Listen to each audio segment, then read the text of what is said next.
and you folks out there in computer land are at the second of the Jazz Journalists Association's online webinars. This one is concerning covering jazz festivals. And I'm Howard Mandel, president of the Jazz Journalists Association. And we're here with Joanne Kaywell, who's running the control panel for the GoToWebinar software. James Hale, former vice president of the Jazz Journalists Association, a writer and advisor, media advisor to the Ottawa Jazz Festival. Photographer Ingrid Hertefeld. I'm sorry, I think I said that wrong, Ingrid, please. Hertfelder, thank you. And Bobby Jackson, broadcaster. And we're going to be talking about covering jazz festivals. So before we get started, I want to say that the Jazz Journalists Association is a nonprofit organization interested in promoting jazz in all media, in all forms of media. And you can check out our Facebook page, facebook.com/jazzjournalists. Also, our Twitter stream at JJA News.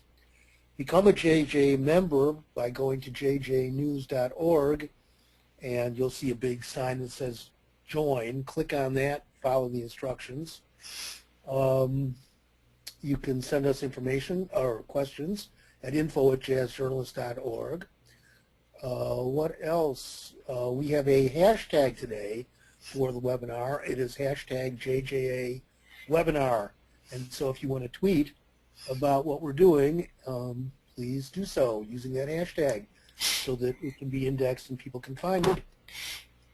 The format of today's webinar will be that James will speak, Ingrid will speak, Bobby will speak, we'll all speak together, and you attendees, I see there are now 35 of you out there, can ask questions online by typing in, and I will deliver those questions. Unfortunately, we cannot let you be heard because 35 people cannot all be heard on a go-to-meeting conference call kind of situation without it diminishing the audio integrity of our webinar here. So we're going to do that by you type in questions. I will pose the questions to the panelists. We'll discuss that. And, of course, you can make comments also. The place that you should type in those questions is in the little chat box, which you should see on the control panel that you have on your screen. And it'll say chat, and if you open that up, there's a place where you can type your message. And you can send it either to the organizers and the panelists, or you can send it to everybody if you want everybody to see it. For today, I suggest you send it just to the organizers and the panelists because there's a lot of people. So, but that's where it goes. Does everybody see where that is? Yes. Yes. Okay. I hope all our attendees do. Okay, great. Okay. So as I wrote as a little gloss about this webinar, we all know that jazz festivals have proliferated quite heavily throughout the U.S., I think Canada too, and also in Europe. They seem to be considered a very popular way that small municipalities can set up a day-long event that is good for their local businesses, their family events. They can have a fairly low overhead for a small festival. They can attract a lot of people. If they're free, there's very little administrative costs. But covering these things can be daunting, and that's true for the bigger festivals too, whether it's a Monterey, a Newport, Detroit, Montreal, Chicago. So the questions are, what are the right focus when we go into cover these things? When there are dozens of bands performing, how do you decide what to do? How does a journalist get an assignment? How much should that assignment pay? How much should you ask for? What's the way to get access and permissions to go into a festival? What do you need in terms of contacts and equipment to do this thing right? How can you pace yourself? How should you compress your information? Because usually you cannot cover everything you've seen and heard. What choices do you make? What basis do you make them on? Should you cover only the music, or should you expand to cover the business side of the festival, its economic and cultural impact? Is the audience part of the story? What are we thinking about when we're covering festivals? How do we go in to do it? What do our editors want? What do the festivals want out of it? And what do our readers want in the long run? So with that whole package of things, and probably James has his own points that he'd like to bring up, James Hale. Thanks, Howard. If you want to switch it over to my screen. Okay. All right. Good evening, everyone. So I have kind of a three-pronged life with jazz festivals. I started with the Ottawa International Jazz Festival in 1986 as the Director of Communications. Did that for a couple of years and then became the president of the board for the festival during a period of pretty rapid growth in the late 80s, during a time when we moved to the site that's still the site for the festival, which is a big outdoor site in Ottawa. And for those of you who don't know, Ottawa is the capital of Canada, and so there are lots of tourists in town in late June and early July when the festival happens. And the festival also brackets Canada Day, which is basically our 4th of July. So it's a big festival for a relatively small city. So I did that for a couple of years, and then I switched back into journalism and covered jazz festivals from about 1991 until present day, mostly for Downbeat, also some more recently for Signal to Noise. Also started writing more recently for cbcmusic.ca, which is a big site that the Canadian Broadcasting Corporation launched about 3 months ago, and also for my blog, Jazz Chronicles. And then for 2 years, in 2009, 2010, I crossed over to the dark side and became as Howard mentioned, the media advisor for the Ottawa Festival, going back to Excuse me for just a minute, James. Joanne, I don't think we're seeing James's screen. Okay. Can you click Sorry, James. to make me the presenter again, or do you see in your control panel, make him the presenter? Okay. Yeah, he is the presenter now. Are you seeing his screen? I don't see his screen, and I'm not seeing his name in the Hang on, list. let me just I see him as the presenter. All right. Are you seeing his screen though, Bobby? No. But I can Now see him as we're the seeing presenter. it. Okay, now we see it. Now. Okay, All right. thank you. You didn't miss it. You didn't miss anything. All right. So I want to cover a fair bit of ground here, and then we'll come back and answer questions, obviously. So Howard raised the question of getting funded, and this is not in terms of getting an assignment, but getting funded in terms of getting your transportation accommodations paid. Because if you know any media outlets that are covering that these days, please let me and Howard know, because we'd love to know. Downbeat magazine does not cover that, and given that Downbeat is the quote-unquote Bible of jazz, I don't think anyone else is doing it either. So you got to look for funding. You got to look for, if you want to go to festivals that are far afield, ones that you want to get to, ones that you're interested in the lineup or the presenter's vision, you're going to have to find some money to get there, unless you're going to do it on your own dime, which as freelancers we don't recommend. We do not recommend that.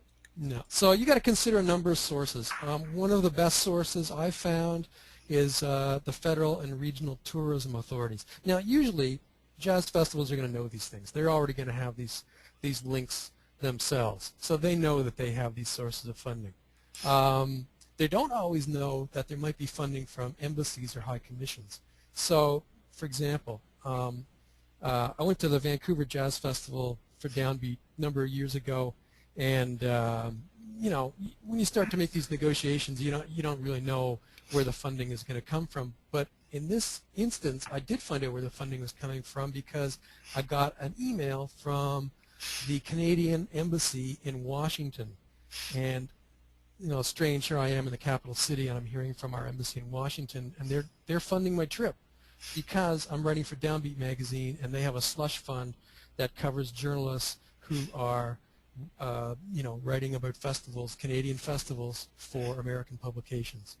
But that's just an example of the kind of web you can get into on these things, and you really have to beat the bushes on these things like a good journalist, do your homework, and find out where the funding might lie. I know other times, I'm thinking, for example, of the Cork Jazz Festival in Ireland. Guinness is their major sponsor.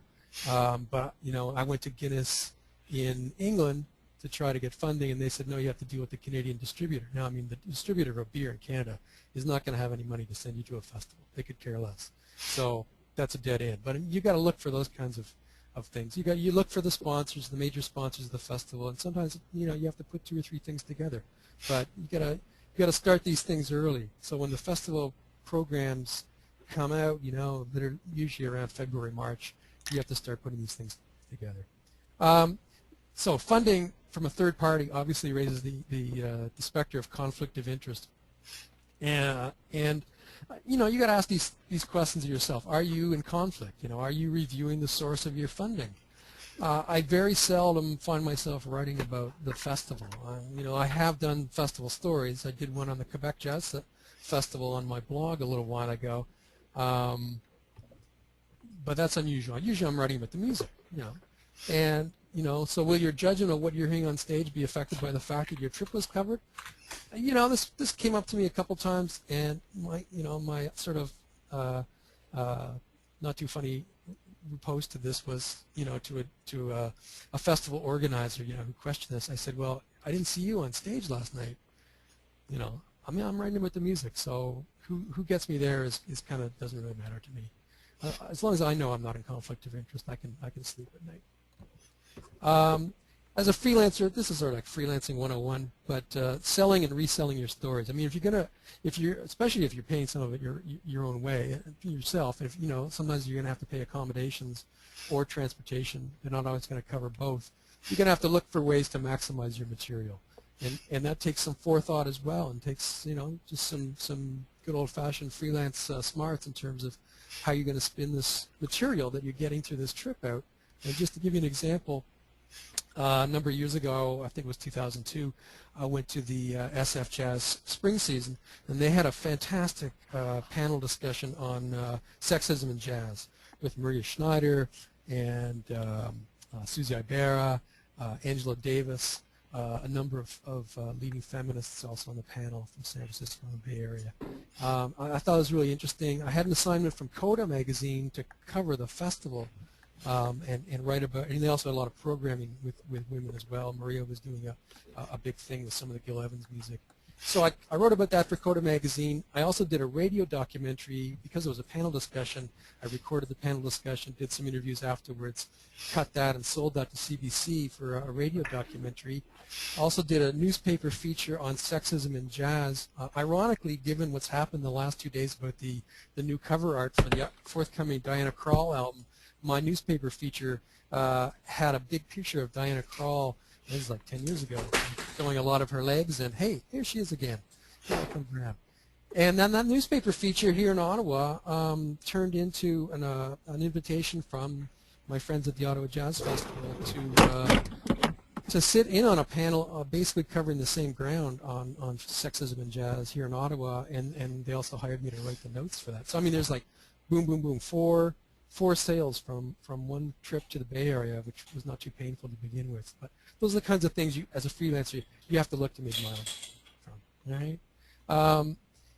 Thing about Howard, I want to talk about logistics. It's really important for you to share your plans for how you plan to cover a festival. If, for example, you're going to the Montreal Jazz Festival or the Monterey Jazz Festival, there's no way you're going to be writing about everything. You're going to have to pick and choose. And if you're selling a story to a media outlet, you're going to have a pretty good plan of what you want to cover. Sometimes that's what the editor wants you to cover. Sometimes you're pitching your own ideas. But you're building your coverage around specific shows. You've got to make sure that the media contact at the festival knows what you require. I got burned one year at the Montreal Jazz Festival. They had a guitar series on which had about nine guitarists playing every night over the course of 10 days. And when I got my package of comp tickets, I had like one of the shows I wanted to see. Because the Montreal Festival, that's sort of the way they work. It's like the media doesn't get a lot of preference there. So, and if you've got an assignment to cover specific things, you better be making sure that the festival organizers know what you want to do. I mean, it's in our nature as journalists not to want to share things in advance, but this is one instance where it's really important that you do that and make contacts with them and make sure that they know what you need to get your job done. And I'm going to switch over to the dark side of the street and just give you a couple of points from my job as media advisor at the Ottawa Festival. Festivals sometimes act like they don't like journalists, but publicity feeds the machine. It really does. I mean, here in Canada, I know the situation's different in the United States. Here in Canada, a lot of the funding comes from government, local, regional, national government, provincial government. They have to have proof that the money's being spent wisely and that people are showing up. They really do their due diligence. They make the festival organizers go through a lot of hoops to show how much coverage they got. The festivals really need you. They really need those column inches and those minutes on the air and those photos. They really, really need that. And if you know that, you can really play on that. But you got to be professional. You got to follow their guidelines. Don't bluff about assignments. A lot of festivals normally ask for an assignment letter. Sometimes you can get around that, especially if you're doing if you've got a popular blog, if you've got a lot of eyeballs coming to your blog, you can say, hey, I don't have an editor. I'm assigning myself this story, but I am going to write about it. But don't say you're going to write about it and don't do it. I mean, that's burning a festival really hurts all of us. I can't say that enough. There's definitely a pecking order. We're not going to lie about that. If you're coming from a Downbeat magazine or a Jazz Times, you're going to get attention from the festivals that freelancers are not necessarily going to get. But there are opportunities for freelancers. Festivals do recognize that freelancers are hungry, that they're hustling their own stories. And as I said, if they need you, they need as many new people reading about them as possible. So freelancers are important to them too. But it's really important that you build relationships with the media people at festivals and make sure they know who you are and what you want and what you can do for them. That's really what it's all about. Back to you guys. Well, from that point of view, I just want to say, James, that it's important to follow up also after you've done the Absolutely. writing, whether you Howard, post it. can you switch the screen back to me, please? I shall do so, yes. Thanks. After you've there you go, Joanne. After you've done your postings, make sure you get to the publicist who helped set things up for you and let them know the stuff is up there and where they can see it. Send them clips if you have it in hard copy.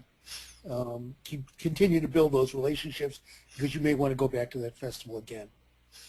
So Ingrid, let's hear from you, please, about what it is to be a photographer at some of these festivals. And where have you been, and what have you done, and what have you seen, and what do you like? Well, I have been shooting mainly the New Orleans Jazz Festival since 2007, which has been getting more and more difficult to get the access to shoot that for several reasons that I will get into later. But first of all, as a photographer, I have noticed that really you're not into shooting jazz festivals for the money. There's even if you get an assignment, if you do get paid by a magazine, generally they don't have a big budget. And I didn't know about those other funding opportunities that James just laid out, but I will definitely look into those in the future.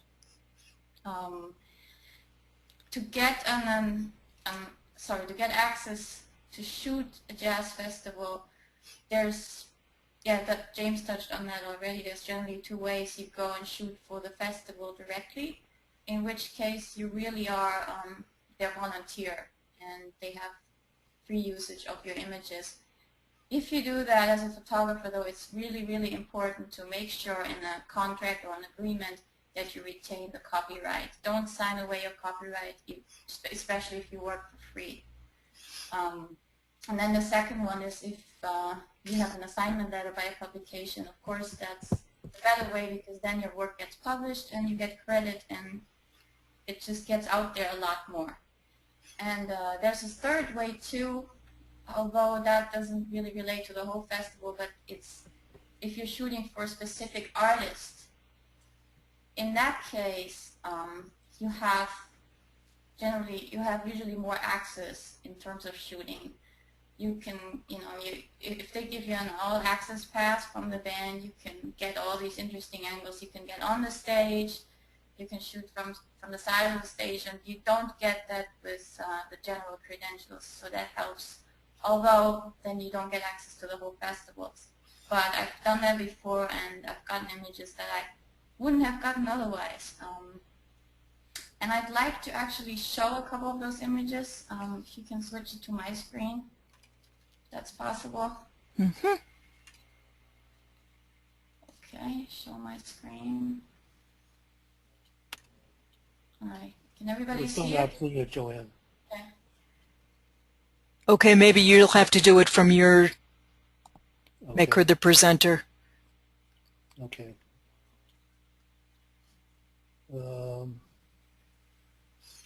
In the dashboard section. I see Ingrid as a presenter, and I think Do you see her photos? not yet. They're coming. I Okay. think. It I does have take a a really moment. colorful one up there. I'm not seeing anything but gray screen. Okay. Okay, have you clicked on it, Ingrid, from your side? I see it now. It's Okay, been- Okay, great. You see it now?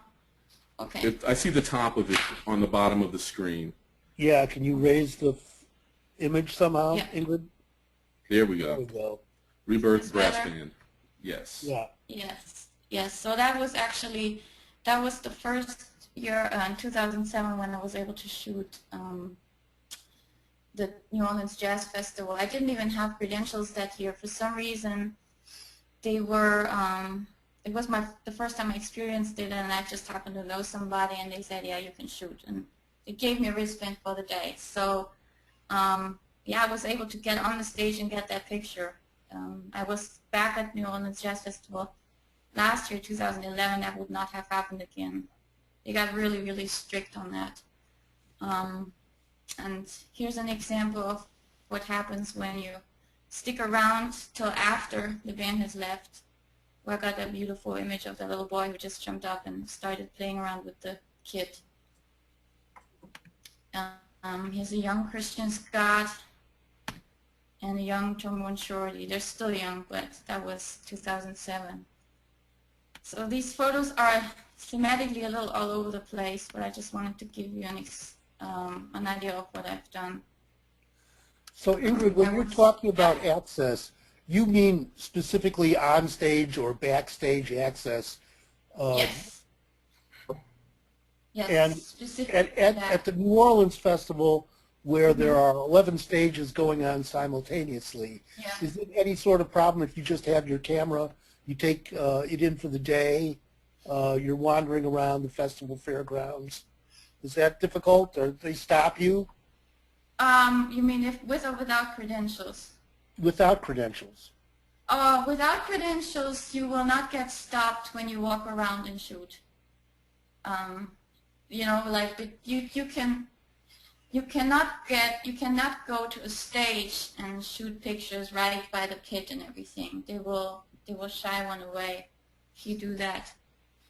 But on the grounds, when you walk around between the stages, you can basically do anything. Do you find it useful to be in the pit in front of the stage with a couple dozen other photographers shooting? Is that a good thing to do? That is an experience. I'll never forget the first time it happened when Stevie Wonder was playing, and it was like a war. Literally, there was about 50 people in the little pit, and you got the first 3 minutes. You really have to be creative in that case, because if there's already 20 people right in front of the stage, you're not going to get that angle. You have to figure out what to do, and try to get something else out of it. I did something with what's his name? Sorry, his name is slipping my mind right now. Bobby McFerrin and Anybody Chick Corea? recognize him? Bobby McFerrin and Chick Corea? Oh, no, here, the other one. This one right here. Oh, Robert Randolph. Robert Randolph. Yeah, this was a case where we only had the first 3 songs. And there was a bunch of photographers in there. So I couldn't always get the angle that I wanted, but I got these two out of it, which I was really proud of in the end. Ingrid, could you maybe explain what that means to get the first 3 songs, because some people may not know about that limitation? The more, sorry, yes, the more famous the artist is, the less, well, there's generally 2 categories. You can stay in there until the end of the set, or if it's a John Legend or the Roots or somebody really big, photographers generally get either the first 3 songs or the first 15 minutes to shoot. That has to do with the artist's publicity regulations usually. That's something that comes from the artist, not from the festival. What is it that I didn't cover yet on this one? Well, also tell us, do you let, even if you don't have an assignment, do Yes. you let the publications know that you're going to be attending? Do you let them know in advance that you'll be there? So Absolutely. Yeah, I will. But the thing is, what I've noticed is without an assignment, you don't really get the access anymore. Mm-hmm. Which you know, I've realized within those past 5 years, this has gotten just downhill in terms of that access, and I think it has to do with the fact that photography became somehow not easier, but it's easier to get an instant image, and so, you know, more people get, they buy a camera and think, okay, I can do this, and they might just know somebody at the festival and get credentials. I have sometimes seen people in the pit with a point and shoot camera, and they had a credential wristband, and they literally, you know, that it's you can't say, you know, you can't argue with the festival about that, because obviously they gave those people those credentials for their own reasons, but it's something that's it's kind of frustrating. Do you For those approach that are in the network? Sorry. do you approach the festivals beforehand and send them links to your I do. photographs and your website so that they can see what you've done? Yeah, well in advance. Well in advance. It has sometimes turned out to my advantage, and sometimes it hasn't. I haven't quite found out the magic recipe for that one yet, but I hope I will. Do you work in pairs with writers also? Do you try to hook up with somebody that, and I mean that not in a professional, not a social context, you know, so that you can, you know what they're writing, you pal around with them, or make sure that you get some photos for the things that they're assigned? You ever try to do that? I haven't done that yet, but I have reached out to a writer about that, and he actually wants to do the same thing. So we have to just make a plan. We already plan to get together for next year's festival to do that. Yeah, Howard, I was just going to add that, you know, when I go to cover a festival for a downbeat, they often ask me, do you know any photographers in that city? You know, so I usually end up going to the media person at the festival and saying, you know, introduce me to some photographers who are here on assignment.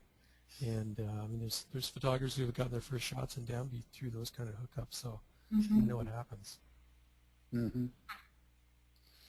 Well, I just did the Newport Festival and delivered some photographs to my editor, who wrote back and said, "Whoa, good photographs." And then I saw what he used, and it was not the stuff that I sent to him, and I don't know why. Even some of the photographs I sent to him, he wouldn't have had to pay for. So I don't know what happened in that case. It's very odd. Bobby, you don't have to worry about photos much. But Oh, what no. do you Howard, about? Howard, please switch to me, back to me, Okay. please. Yeah. Bobby, tell us what your look is of this sort of thing when you're...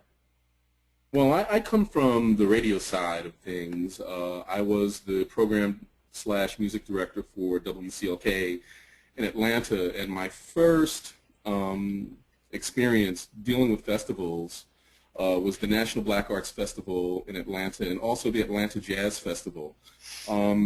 Just being at a radio station, I've had the opportunity to interface with a lot of musicians, a lot of record companies, a lot of people involved in the business of jazz and doing these festivals. And my primary concerns were covering acts that reflect the programming that we offer to Atlanta, also trying to secure radio broadcasts, which involves getting rights from artists in the festival, the right to record. And I found that really the best thing that any of you can do, and I think it translates to all of us, is having relationships with people and developing relationships with the people that wield the power, because that will open doors for you in terms of getting what you need. Getting to know the people who run the festivals, having the artists, so on and so forth. My first festivals that I covered outside of the Atlanta area, it actually happened through Michel Camilo, a great pianist from the Dominican Republic, and we just did an interview and we spoke after the live on-air interview, and he said, you know, Bob, you just need to come down to the Heineken Jazz Fest in the Dominican Republic. And I put in, I asked the station if they would permit me to do that, and they thought that it was a great idea. So I went down to Romana in like '91, and I didn't just cover. I learned a few things from doing that. First of all, I thought that I could get some of the broadcast from George Benson, who was there, and Tanya Maria, and Lou Tabacco, and so on and so forth, but I wasn't able to get those.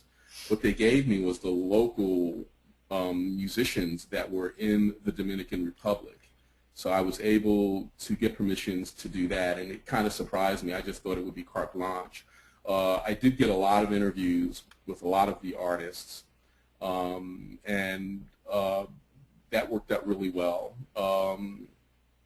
I did San Juan, then I moved to Cleveland, Ohio, and worked with the Tri-C Jazz Fest, which is not Tri-Cities. it's Cuyahoga Community College. They have a really wonderful jazz program there. And working with the festival, people like Willard Jenkins and Terry Contremoli, who would later be the executive director and artistic director for the Detroit Jazz Festival.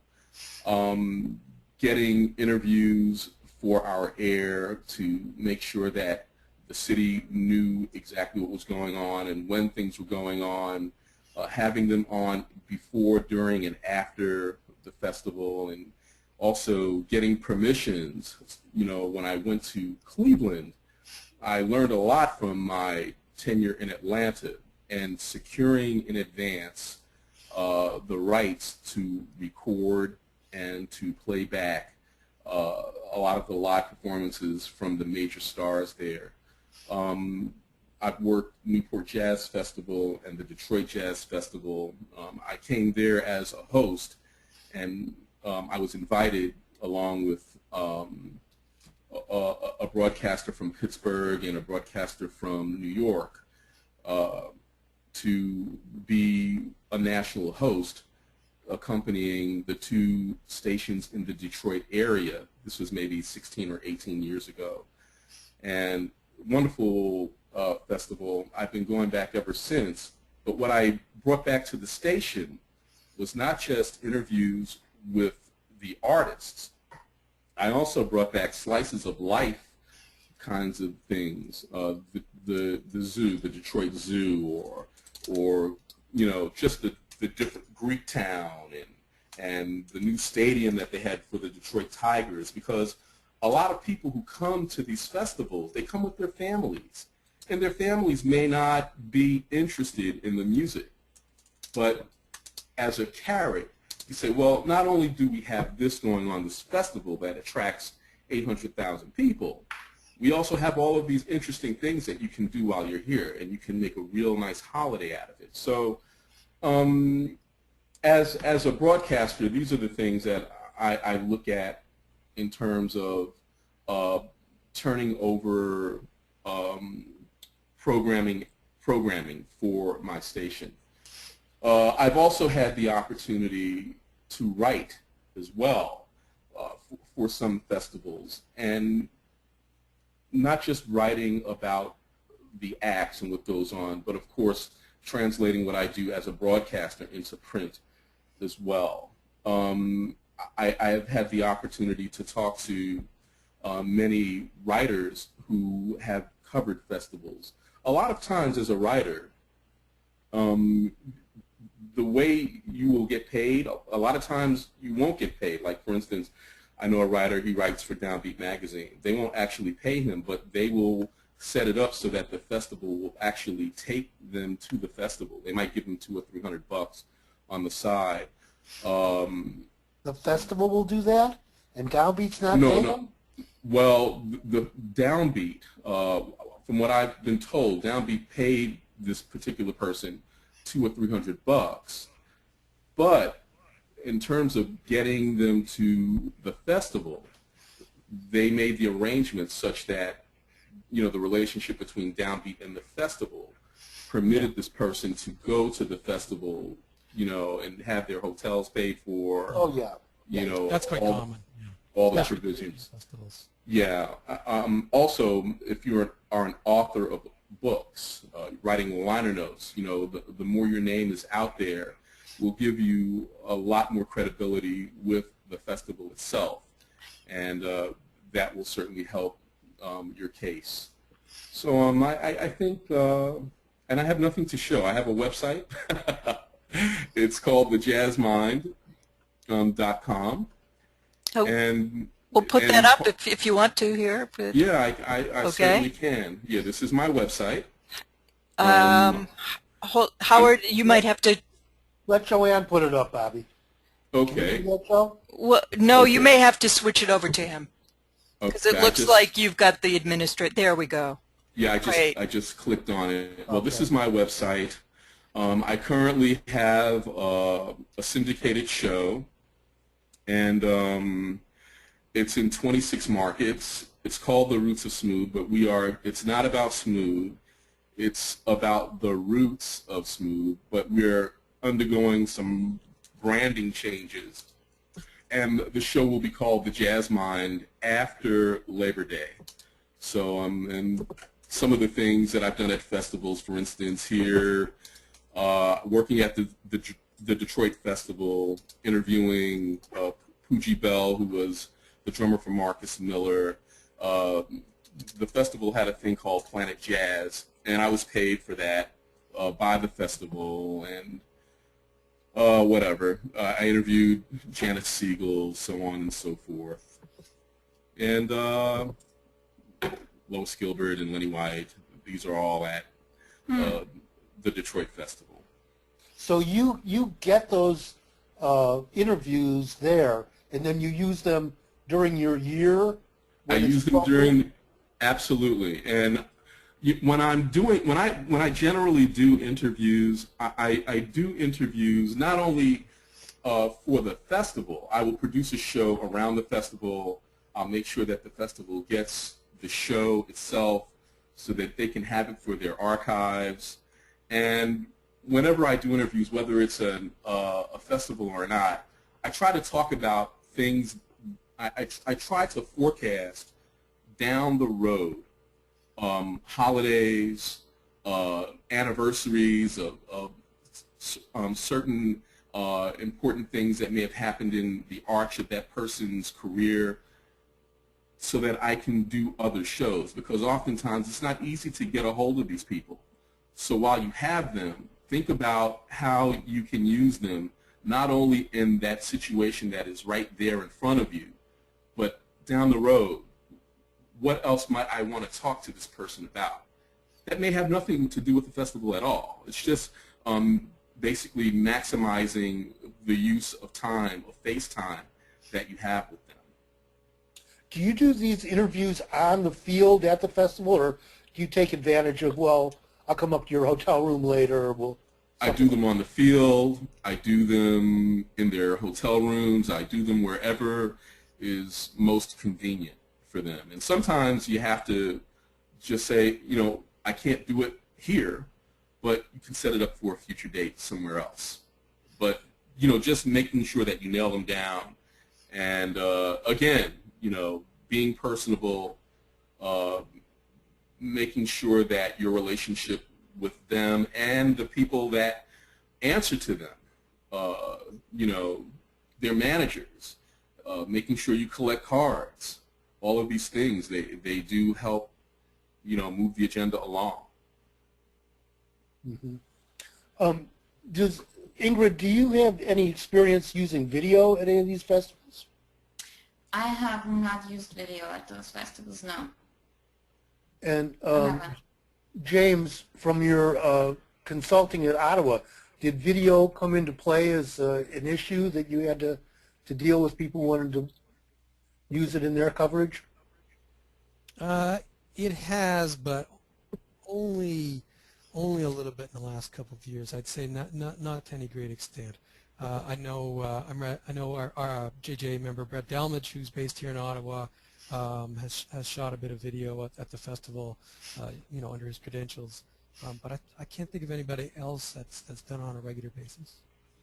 Bobby, do you carry a lot of equipment?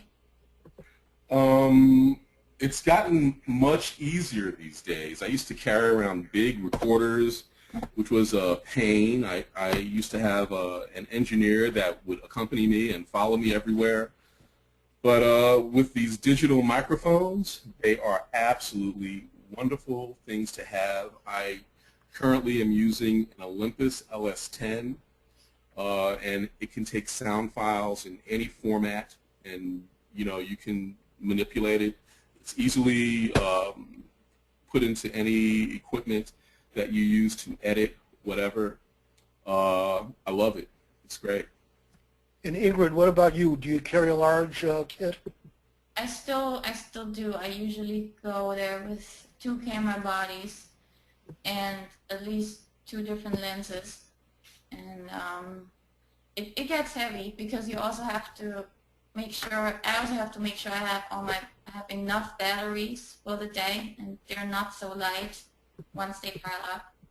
And memory cards, so it's some weight. Mm-hmm. You don't worry about lights, do you? You just use natural light?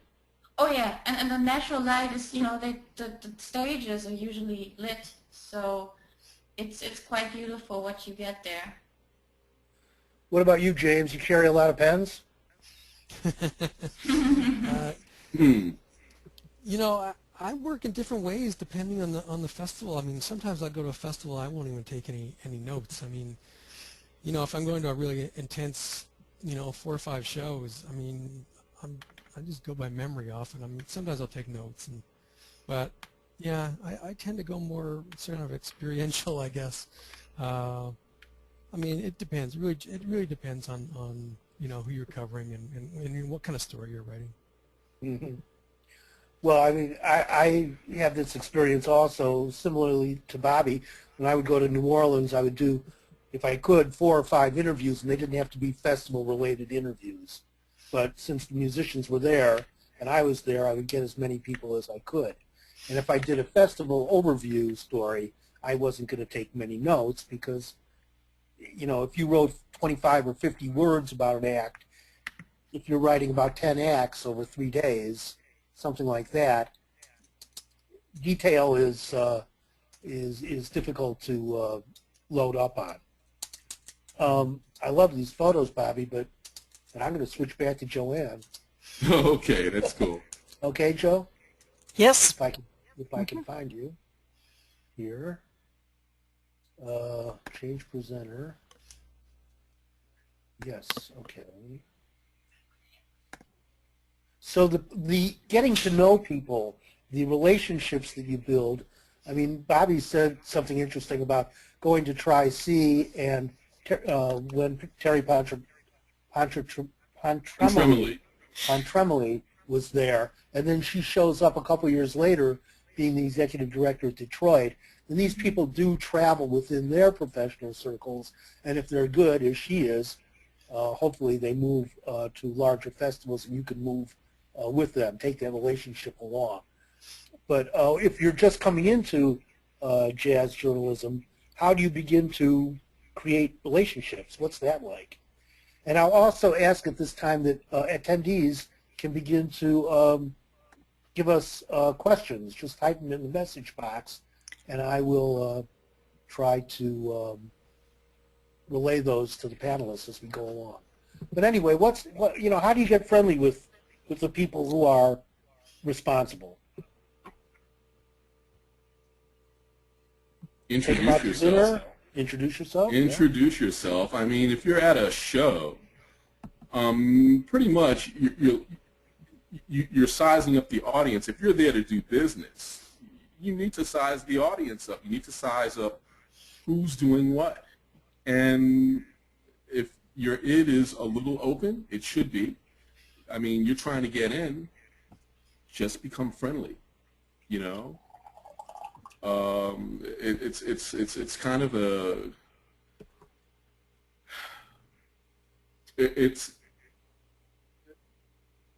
I guess it's having a feel for people and for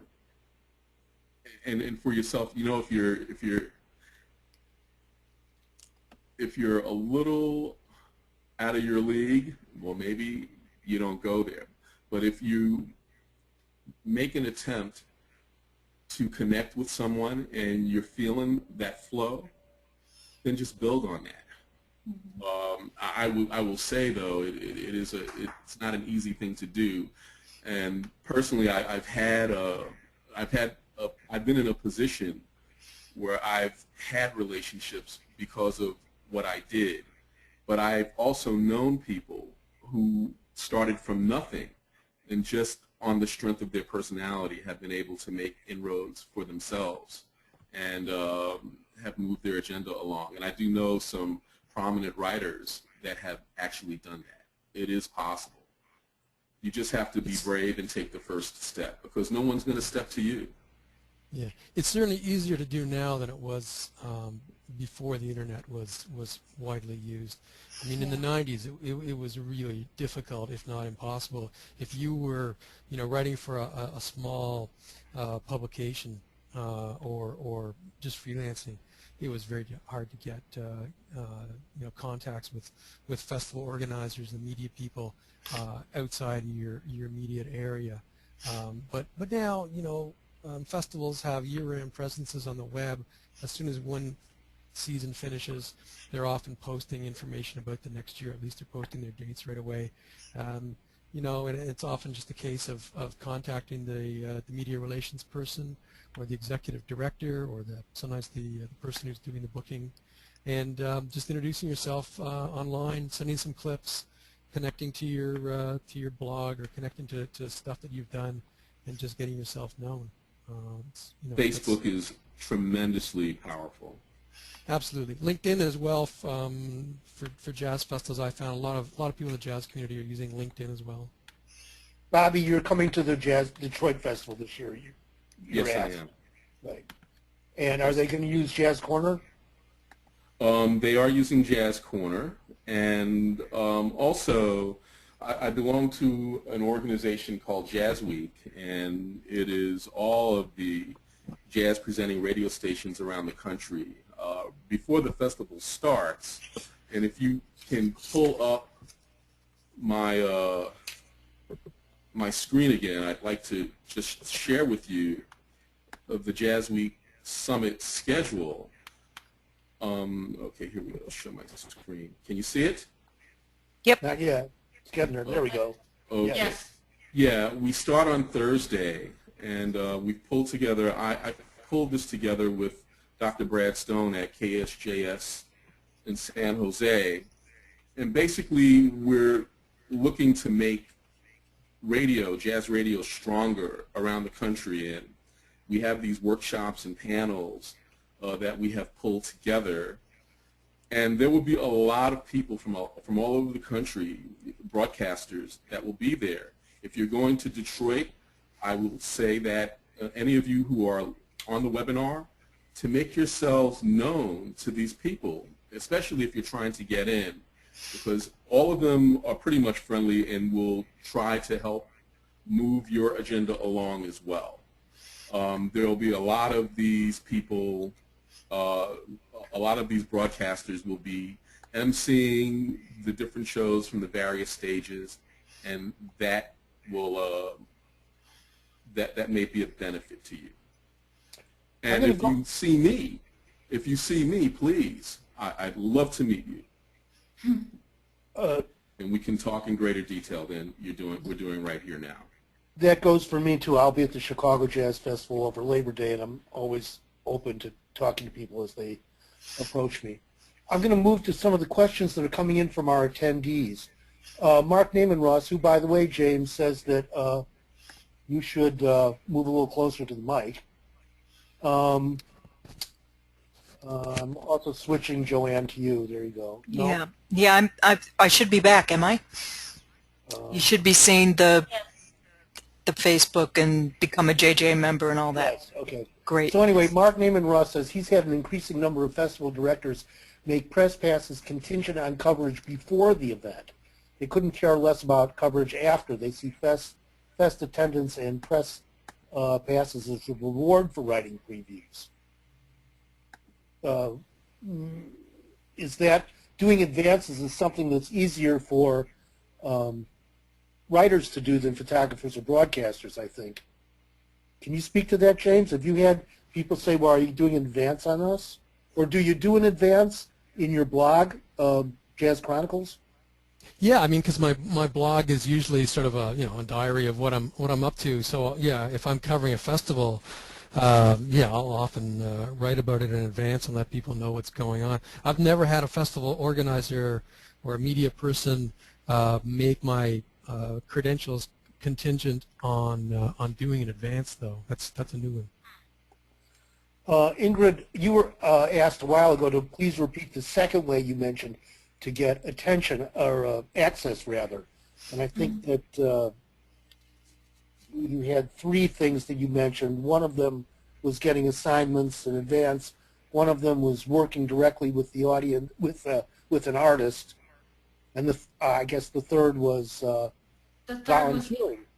If you work directly for the festival, and generally speaking, you basically give them all the copyright. Like you retain copyright, and if you don't, if they send me a contract where I don't retain the copyright, I'll make sure I will retain it. But you basically give the licensing. You just give them licensing for free for all the images. So, and there's generally not much publicity in that. You know, they won't give you credit on those things. So that's something I'd rather not do. They won't even give, they don't send out your contact sheets and say, please credit blah, blah, blah? No, they really will just use the images at their leisure and not pay much attention to give us credit. Sheila Mason's asking, in our festival coverage, if any of us made mistakes that we've learned valuable lessons from, one that we'll never make again. Well, I can speak to that when I used to do like a daily coverage of the festival here in Ottawa. It's just biting off more than you can chew. Also, this is before internet days, when I used to have to actually go to the paper to file my stories, and I would be like running back and forth, driving back and forth between the festival site and the newspaper office to file stuff sort of on an overlapping basis. So that's why it's really important to focus on exactly what you want to cover and not try to do wall-to-wall coverage. I know my good friend John Kelman here in Ottawa, the prolific guy that he is, he seems to be able to cover like multi-day, multi-stage festivals and just crank out great, really succinct reviews and great reviews about stuff. But I don't know. John has a knack of doing that that the rest of us probably don't have. What do we? Oh, well, how do we decide who we're going to cover and who we're going to focus on? Do we know before the set begins? Do you have in mind that you want to see this person and that person? Are you open to surprises? Do you try to have a mix of the unknown that you're bringing to attention? Or Ingrid, do you just do it on who's looking the best, or what kind of good angles you're getting? Those are the photos you're going to try to put forth. Bobby, are you interested in discovering people? Absolutely. Any new talent that I can bring to the people that I'm listening to, I mean, I think that's gravy. I know with my syndicated show, being able to introduce people to new artists as well is something that I have a keen interest in. A lot of my brethren don't, but this is how the music continues to move forward. So I think it's really important to have that in mind. Yeah, absolutely. Of course, I have my favorites that I know I'm going to cover, and sometimes you just also get an assignment that says we need this person and that person. But then I always go and seek out new acts that I have heard of but haven't seen yet. That curiosity never stops. For me, it starts with the festival itself. I mean, I pick and choose festivals to cover based on the fact that the creative director, or whatever they're called at whatever festival, the vision they have for their festival. So I'm looking at festivals that aren't just programming, just who's on the road, but they're commissioning special things like Ken Pickering will often do in Vancouver, or they're featuring a lot of regional artists like Gino Santamarie does in Quebec City. Or they're putting interesting things together, interesting combinations. So that's sort of like the first layer for me. And then when I go, I'm trying to give my audience an idea of what the festival is like. So yeah, obviously, especially if you're writing for Downbeat, you're going to have to cover a few headliners, that people want to read about what their latest project is, et cetera, et cetera. But you also want to get the local stuff. I did a festival in Vitoria, Spain, a couple of years ago, and I mean, you want to get those regional acts from Spain that people in the States have never heard of, and especially if they're just blowing you away. I mean, you got to get those people in there as well, and try to create a picture of the festival. You're trying to paint a picture or tell a story about what the festival is like for the people who were lucky enough to be there, and kind of bring your audience along into the festival. And I mean, that's always, for me, I mean, that's what I try to do with writing, is you try to, take people into where you were and paint a picture for them. That's why it's important for us to have that access, and really valuable. Scott Fugate, the jazz not messenger. Joanne, Evangelist. Evangelist.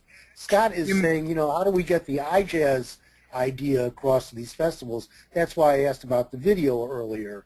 And I've been talking to publicists about this also. Can't we use video? I mean, I'm taking notes with the pen. Why can't I take notes with my video camera? And of course, they have a lot of concerns about unions. They have intellectual property rights concerns that they don't want to get involved with the managers, etc. But this is something that the Jazz Journalists Association has been trying to stress, that these little cameras are tools to us now. And also, isn't it strange to tell the journalists we can't be using them when everybody in the audience is using their cell phones too? Well, I will tell you, I worked at Atlanta Jazz Festival one year, and Steve Coleman and the Five Elements were on stage performing, and they had people out front, in front of the stage, hawking the audience to make sure that they were not being recorded. I didn't understand that at all, because I think more publicity is better than less publicity. And maybe that was just another era, but with the proliferation of Facebook and everything else that's going on in terms of the internet, I think you probably want to do that these days.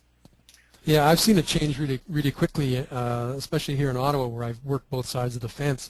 5-6 years ago, the organizers would go out if they saw somebody, filming from the audience, and often there's announcements made in advance.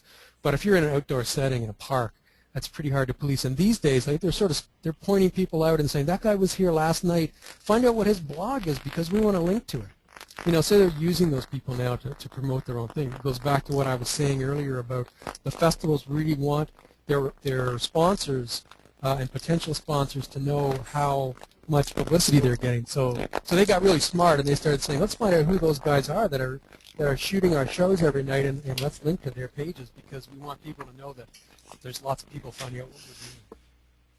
Well, from that point of view, do you tweet from the festivals? This is Robin Lloyd's question.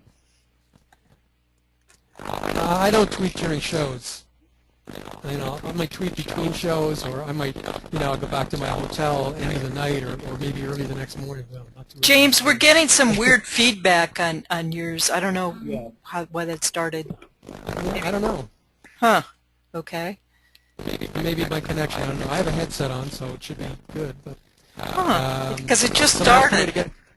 Someone else told me to get closer to the mic, so I don't know. Anyway, my point was that sometimes at the end of the night or the next day, I'll sort of do a wrap up and stuff and tweet some things. But I got to admit, I've been tweeting from during the sets. My friend, I've seen you typing on a laptop during sets. Gee, I didn't take a laptop to Newport, but I find that I'm excited and I can do a little thumbing, and it's not really taking my mind off of what I'm hearing. If I'm completely wrapped up with something, I don't do it, but I'm more aware of bothering the people around me, really. I don't know. James, you're going to have to back off a little bit now, I think. Okay. I find a happy medium. Huh. I don't know if it's the distance or what, but suddenly, all of a sudden, your connection didn't like you. Is it only James, or is it? Yeah, it's just James. Sorry, James. Maybe unplug your, I don't know, unplug your headset and plug it back Greg in. Masters wants to know, how interested are print magazines and websites in coverage at jazz festivals? Do they really give it much real estate? Do the festivals buy ads in the publications? And I think we know that festivals do buy ads in the publications. The bigger festivals definitely do. In my experience, the print magazines and websites are doing a lot less, the print magazines especially, are doing a lot less live concert coverage. And I think that this is in part because it takes them usually 2 months to get coverage into their publications, and it's way too old. Even for me, I think it would be really interesting seeing now that so many of these publications have websites to get people who can capture audio and, I mean, almost instantaneously put it up on their websites. I think that publications need to take a look at their matrix that has worked well for many years, but because the technology has changed and it's more facile to get information quicker, that they take advantage of some of the technology to make their stuff current. I agree. Well, the problem with that is for Jazz Times, for instance, they'll put stuff up quickly, but if it's not being done by one of their staffers, they're not paying for that material that's going on their website. Yeah. It would certainly give them a leg up. It would give that publication a leg up on the others. It's just some food for thought. Try it again, James. How's my volume now? Because I switched to That's good. Howard, you may have noticed that Downbeat has just recently started doing what Jazz Times has been doing and doing festival reviews on their relatively new website. I did a review of the new Dave Douglas, Joe Lovano band quartet from quintet from Ottawa this year. So they just started doing that on the website, and our editor there has encouraged more coverage. So I think that's the direction they're moving in. Are they paying for that? Yes, sir, they are. Good. Excuse me, Nathia Lee asks, for those who have blogs, how often do we post and publicize those fests in advance, or I suppose afterwards? Do you only do one posting, or do you do several, or if you're advancing, are you trying to build up excitement about it as you're approaching the festival? How do you look at that? I might do one or two things in advance. It kind of depends on what I'm going to see, you know, and what I'm finding out about it. Sometimes with festivals, you know, you don't really know what you're going to get until you get there. So, you know, you don't really, and a lot of times you don't really have any more information than the public has in terms of what you're getting off their website. So it just depends on what you're getting from them for the advancers. Once I'm there, a lot depends on what kind of access, computer access you have. You know, whether you've got a good connection and you know, put stuff up on your blog easily. You know, I mean, Howard, you and I remember being in Guelph, and we were sitting in a coffee shop, and I was at one table and I had Wi-Fi access, and you were at the next table and you didn't. So you know, these things don't always go according to what you expect. I thought that's because you had that aluminum foil thing up against around me or something. Might have been that. Might have been that. What do we expect when we get accreditation besides the minimum? Well, you get a free pass in. This is Florence Servia's question. So you get a free pass, you get free attendance, presumably tickets into the fest. What else does accreditation get you? Depending on the size of the festival, some festivals have regular news conferences throughout the festival that they'll organize with the musicians and their handlers. I'm thinking of the larger festivals like Montreal. Montreal will usually have like a daily press conference. So if you've got credentials, you get an invitation to those pressers. So even for musicians that might not be doing one-on-one interviews, you know, you can get some or get a couple of questions asked that you can use a story or something. John Chicona wants to know if hosting a festival can be an entree to being credentialed at a different festival. So I guess, James, you know, since you have that connection to Ottawa, did that help you to get somewhere else? Not really, no. I mean, you know, that starts to run a little close to the line for me in terms of conflict of interest. You know, those of us who wear a number of hats, and hopefully not tinfoil hats, you know, you're pretty careful about when you've got which one on. You try not to have two on at once. So I try to keep those parts of my life as separate as possible. I think for me as a broadcaster, being in the business and getting your name around, people recognize your name and they know that you have something to offer them. And it does make it easier. I think so too, as a photographer too. If you have been at one festival and have something to show, or then they know you have experience on that. And I think it gets easier. Mark Naaman Ross is saying it sounds like festivals are best thought of as a source of stories and photos for use later in the year, rather than sources of income by themselves. Is that how you guys think of it? That would go for jazz journalism in general, I would think. Yeah, Yes. I agree. So all of our experiences are things that we're storing up, and a little bit of money that we get right now is a good thing, but somewhere down the line it's all going to pay off if we keep our information up to date and can remember what we've done. Yeah, I actually have conducted interviews from 20 years ago and have been able to refashion them to speak to what's going on today, and just to have that that arc of history, and hearing a person speak 20 years ago and then hearing how that has changed today or hasn't changed, it does make for some interesting information to be shared with the audience. Do the festivals themselves need writing or need audio? I mean, not that, you know, that they're putting up. I used to edit the JVC Jazz Festival program books, and that was all done in advance. It was a nice job for me, editorial-wise, and I would distribute the assignments as broadly as I could. But do they need other writing that's going on?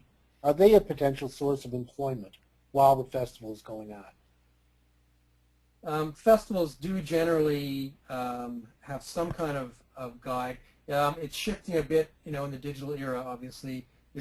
Festivals are doing less print stuff and trying to go more towards, pushing people to their Twitter feed or to their own websites during the festival. But yeah, I mean, most still do program guides. That's kind of long-term relationship. Most festivals have people that they've used for a long time.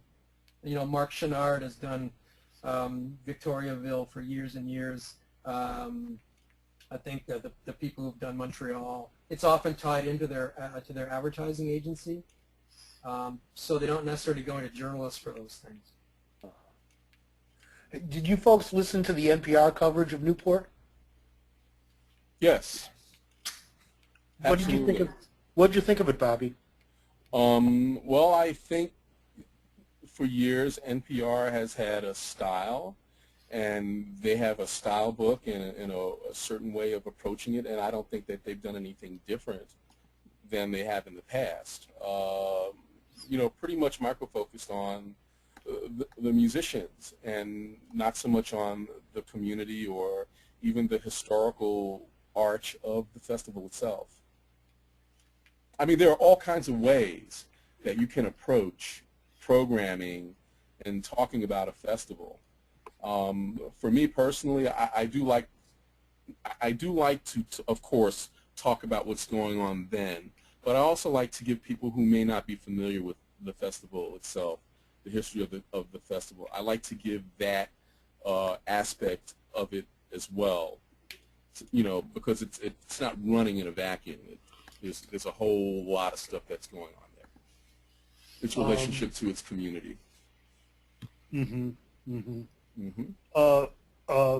Ingrid Nathalie is asking that the New Orleans Jazz and Heritage Festival sends out a call for volunteer photographers. Do you recommend that as an in? That's one of the things I've touched earlier on. It says volunteer because you're not getting paid. You get access to all the events though. So as long as you're okay with it, and as long as you're okay with your credit not necessarily being shown, go for it. Do you have to give them everything that you shoot, or do you run home and make some selections, give them some stuff, and hold back some stuff?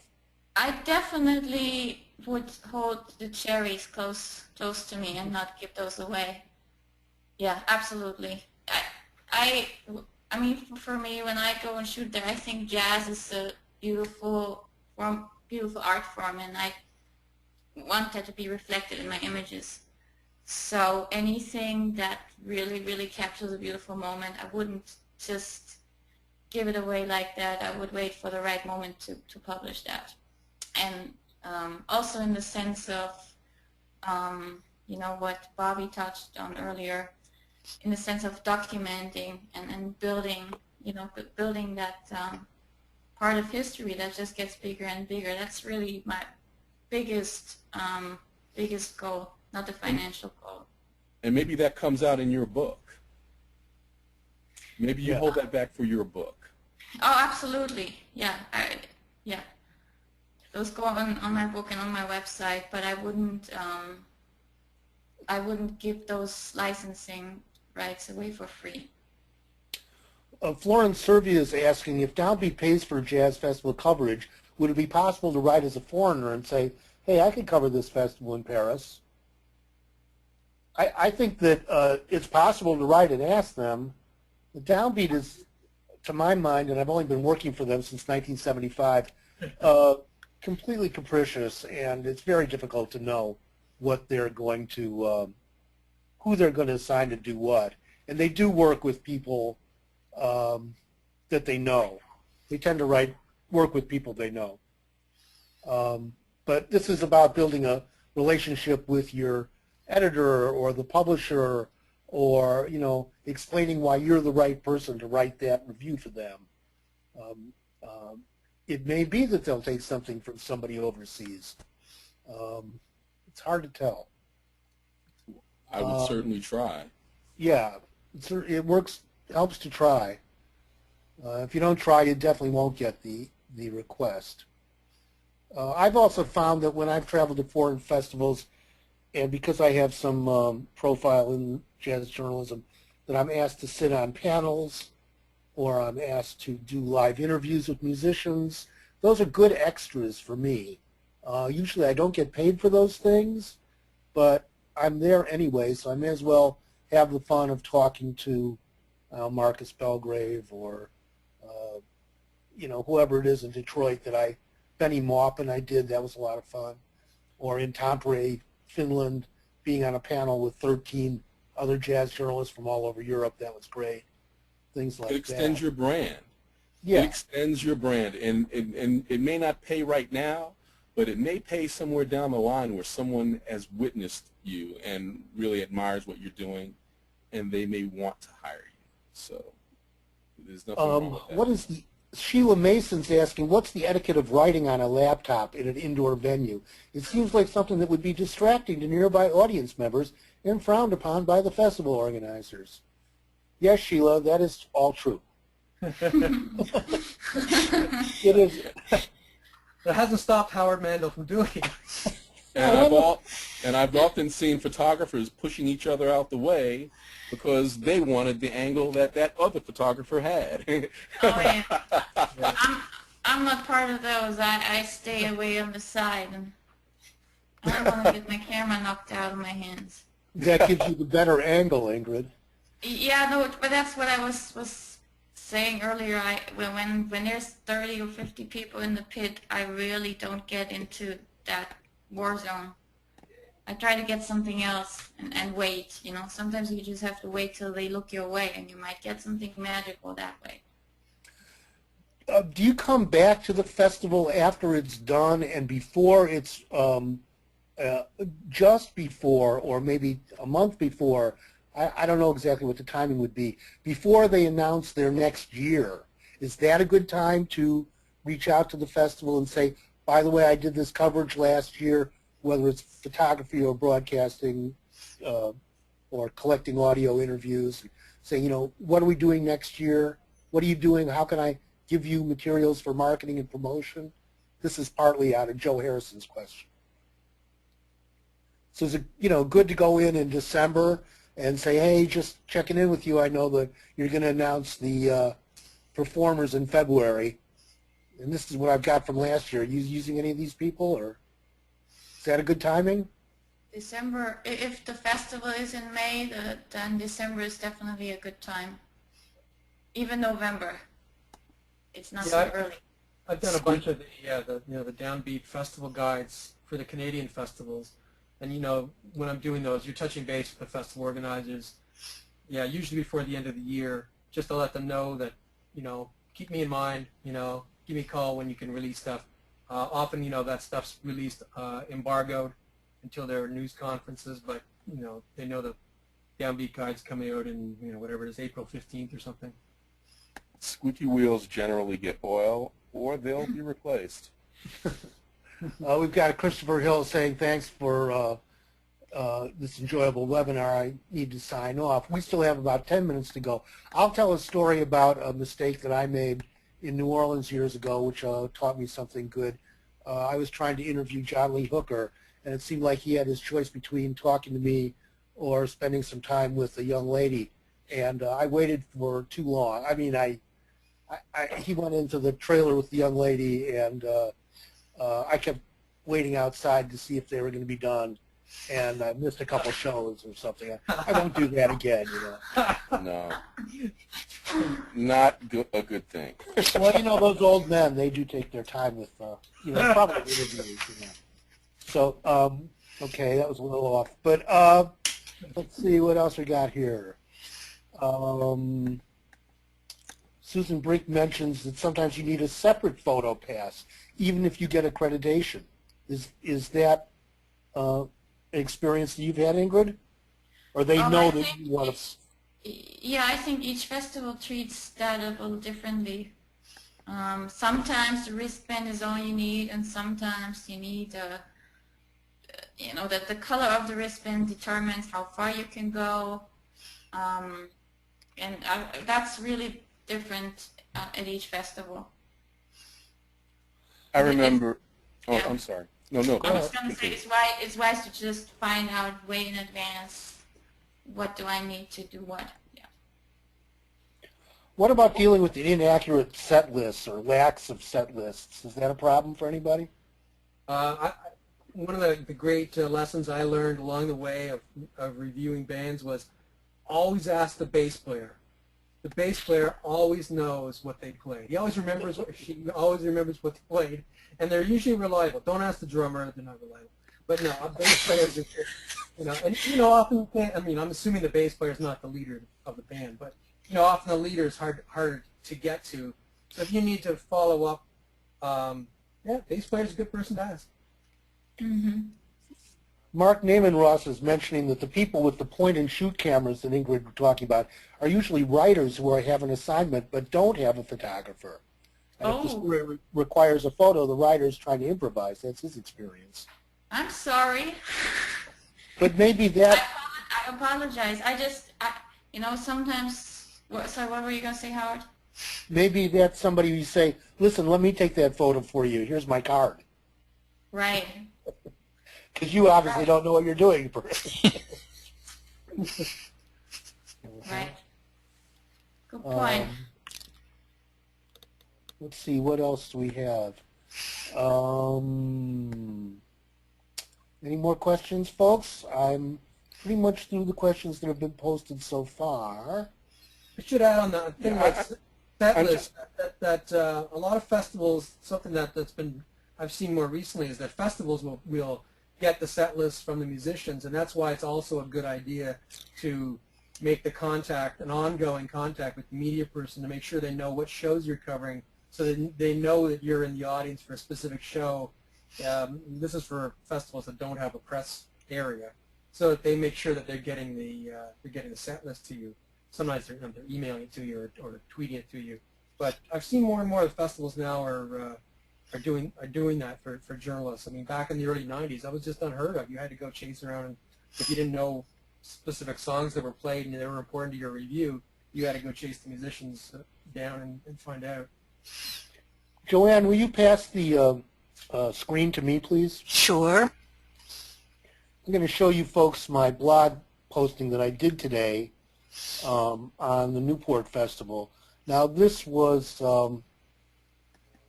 I was assigned by City Arts, and usually I write a 500-word column for them, and I persuaded them to let me write 1,000 words about Newport. Then they said, well, we'd like you to cover the Charlie Parker Festival, too, that's coming up. And I said, okay, well, I'll do 800 words on Newport and 200 words on the Charlie Parker Festivals in advance. And the City Arts column itself ended up, I just saw it this morning, and it became, I don't know if this is going to click over to it. It got published at 650 words. So the idea of compression was something that I was working with when I wrote the article, and I knew that I was not going to cover all of the shows that I saw in 2 days. What were the most important things, and what should I lead with? And so I led with the thing that I liked best, which was the late composer, arranger Gil Evans' music finally reached the Newport Jazz Festival. And then that was just one sentence. The second sentence, drummer Jack DeJohnette celebrated his 70th birthday on stage. Third sentence, guitarist Bill Frisell jammed with the Bad Plus and also duoed with Jenny Scheinman, and he led a quintet playing John Lennon songs. And then the clarinetist did this, and then bassist Vince Giordano and his Nighthawks. So I got the 5 or 6 what I thought were the heaviest snapshots from the festival in the first paragraph, and returned to some of those later, just to add another sentence or two, but then tried to provide context, because City Arts is about 4 hours in New York City away from Newport. So why are we doing Newport? And I went through that. and talked a little bit about George Wein and how the setup was, all the context, the historical stuff that Bobby was mentioning. And then I returned to the music and tried to give very specific examples of things that happened in various sets. And I would have liked to have tried to draw a theme out of it also to kind of wrap that up. Now, I would say that when they published this article, I turned it in at 800 words. They cut it down to 625. And what they took out was 2 paragraphs in which I talked about the things that I didn't like or that I said did not completely thrill me. And they removed those completely. So then I did a blog posting this morning pointing to this column, which I do every time I have a column out. So it links to the column right at the beginning. But then I also linked to NPR Music, where you can hear most of the sets that I was talking about.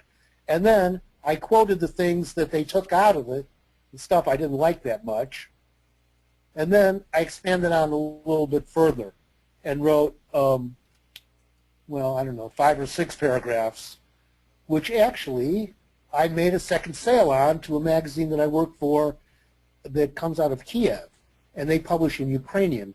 I'm a very fluent Ukrainian writer, as it turns out. I didn't know that until I started getting translated. But that worked out pretty well for me, so I did get paid twice. I've increased the profile of what I did by posting about it. Of course, when I post on Jazz Beyond Jazz, I also click it over to Facebook, and it also tweets out. So that's a little brand building on my part. Now, I've not yet sent these links to Carolyn LeClaire, who's the publicist for the Jazz Festival, but I'll do that tomorrow. And, you know, and it worked out okay. And I got to say what I wanted using all these different platforms. I think that was what I learned this time again. Yeah, I mean, this pertains only to writing, obviously. But the one thing I have learned in terms of writing festival coverage is, you know, journalism 101, which is, you know, use the pyramid, because you know, as a writer who came up in the 70s and 80s, I mean, I didn't traditionally do a lot of inverted pyramid writing, but it's really important when you're covering jazz festivals and you don't know how much stuff they're going to run, and you're going to cut from the bottom up. Elsie Kolb wants to talk about money, and we should do that just before we leave. Elsie, I'll be completely candid with you about this. What I got paid for writing twice as much as I usually get for my column was the same amount as I always get for my column. And Downbeat used to pay by the day that you were at the festival. So it was like $40 a day that you were at the festival, no matter what your coverage was. When I got paid... Not like that anymore. They don't do that anymore? No, now it's a flat fee, and it's usually between $300 and $450, depends on you know, how much they've asked you to do. James Knox is posting up $450 for a festival? Did you say that? Yeah, I think so. That's what I got maybe for doing Spain a couple years ago. Wow, that's great. How much words were there? Probably 900, 800, 900. Did you supply photographs too? No, I hooked them up with a photographer. That's large for them. I mean, that's feature-length payments for a story that's usually about half of what they assign for features. James Knox repeated a question he asked earlier. I know we're going to go in just a minute. How do you get to photograph a festival where the city tells you that you need to be on assignment to get press or photo credentials? Is partnering with an artist a good approach? I think we kind of talked about this earlier. But James, you want to run by us that again? How do you get it when they tell you you need to be on assignment? Oh, as a photographer, I'm going to let Ingrid talk to that. But I mean, from my perspective as a blogger, I just try to go to the festival media person if I don't have an assignment and say, you know, here's my clout score. Here's how many, you know, here's my score on my blog. Here's how many people read my blog, and here's what else I do, and here's how I can repurpose this. And, you know, you just try to make a case that, you know, a lot of people are going to see your stuff. I mean, really, there we're just talking about giving you access. We're not talking about they're not paying your transportation and accommodation. So really, all they're doing is giving you a media pass, which is, you know, there's no price on that. It's not a cost to them. Ingrid? Yeah, this is when they say you need an assignment letter, you either have to seek out and get an assignment, or yeah, proof that a lot of people are seeing your work.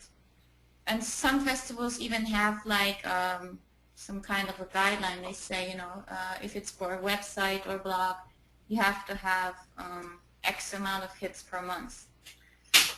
So that's something to look into also. I think this is where Bobby's idea about building those relationships comes in. Yeah. You have to Absolutely. convince them they want you around. Yeah, I was the music director for Cleveland Public Radio. I got laid off like so many of my brethren have, including what happened at GBH with Steve Schwartz back in 2009. But I've been in this game for so long and just basically called in chips. I have a syndicated show now. It is my show. And I have all of these relationships, and they have been very supportive because they know my work and they know that it's good. So I'm able to have access because of all of the relationships I've built over the past 30 years or so. Really helps. That's really helping. The Chicago Jazz Festival, James Knox is saying, is he's having trouble getting credentials for, but that's one where the photography is all being done in the pit, and they're just mobbed. I mean, I see 50, 60 people in that pit. Usually they do not close it off after the first 3 songs or 15 minutes, but it seems to me I don't see how people are shooting there. And I have good friends who shoot there. The only person who's on stage shooting is Lauren Deutsch, who's the executive director of the Jazz Institute that puts the thing on. So it's limited possibilities there. You're probably better off, in that case, trying to get backstage or near the backstage areas or near the Jackson stage or the stages that are in the park, not the big band shell. That's going to not allow you to make great photographs of the headliners, the big nighttime headliners, but it will get you close to local people who are maybe on the verge of emerging as larger than they've been. We're going to have to wrap this up, folks. I really appreciate everybody coming. I want to encourage everyone to join the Jazz Journalists Association if you haven't already. The way to do that is to go to www.jjanews.org and click on Join and follow the directions very carefully. The next webinar that we're going to have is quite different than this one. It's about book writing. It's about being a biographer. And we'll have Peter Pullman, who has published a quite brilliant deeply researched book on Bud Powell. He's only published that online. He's done it himself. Also, Robin Kelly, the biographer of Thelonious Monk, who also had an enormous research project in that. And I think we'll have Michelle Mercer, our friend who's the biographer of both Wayne Shorter and Joni Mitchell. So she has different experience in that she's dealing with living people, and that has a whole raft of separate problems. So that is on September 19th. It will again be free. Please watch our postings on our website, JJA News, also on our Facebook page, Jazz Journalists, and emails to me at president@jazzjournalist.org are usually answered with alacrity. And thank you, Bobby Jackson. Thank you, Ingrid Hertfelder. And thank you, James Hale. And thank you, Joanne Kaywell. Thanks to the 55 people who came to this webinar. And we'll talk again soon, I hope. Good night, everybody. Thanks, Howard. Bye. All right, good night.